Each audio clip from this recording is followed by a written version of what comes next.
Rogerti është një nga banorët më të spikatur në shtëpinë e Big Brother, duke u dalluar për personalitetin e tij të fortë dhe mënyrën e veçantë të lojës. Ai shfaq një kombinim të rrallë të inteligjencës emocionale dhe të kontrollit dhe aftësisë për të analizuar situatat në mënyrë të qetë.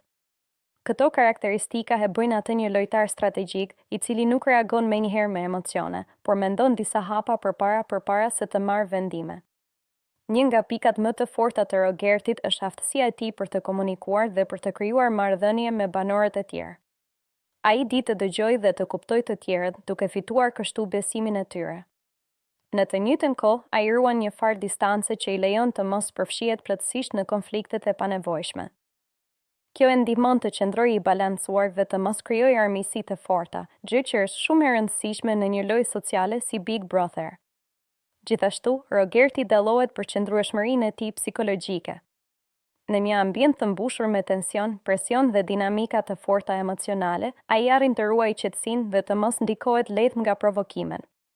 Kjo e bën atë një kundërshtar të vështirë për të mposhtur, pasi nuk bie lehtë në kurthet e lojtarëve të tjerë. Arsyeja pse Rogerti mund ta fitojë Big Brother lidhet pikërisht me këtë kombinim cilësish, strategjik, qetësi dhe aftësi sociale. Ai nuk është vetëm një lojtar që mbijeton, por një lojtar që di të ndërtojë rrugën drejt finales. Duke ruajtur një imazh të qëndrueshëm dhe duke menaxhuar me kujdes marrëdhëniet dhe situatat brenda shtëpisë, ai krijon një profil fituesi.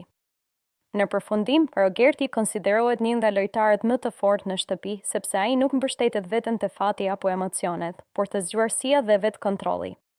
Pikërisht këto cilësi e vendosin atë në një pozicion të favorshëm për të arritur deri në fund dhe për të fituar çmimin e madh.